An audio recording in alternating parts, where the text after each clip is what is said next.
Ректорот на Универзитетот Гоце Делчев Блажо Боев и директорот на Царинската управа на Македонија Ѓоко Танасковски денеска потпишаа меморандум за соработка во делот на праксата за студентите и научно-истражувачката работа.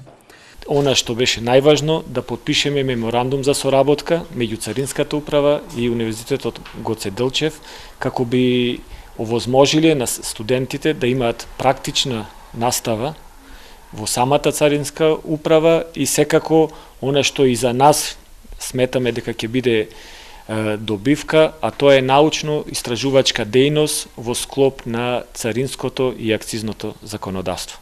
Ректорот Боев истакна дека оваа е одлична прилика за студентите на кои им е потребна практична настава.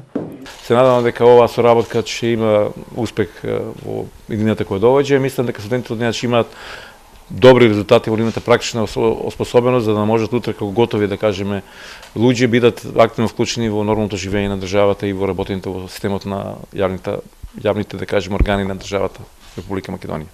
Директорот на Царинската управа Танасковски одржи предавање и ги запозна студентите на Економскиот факултет во Штип со работата и ингеренциите на оваа институција.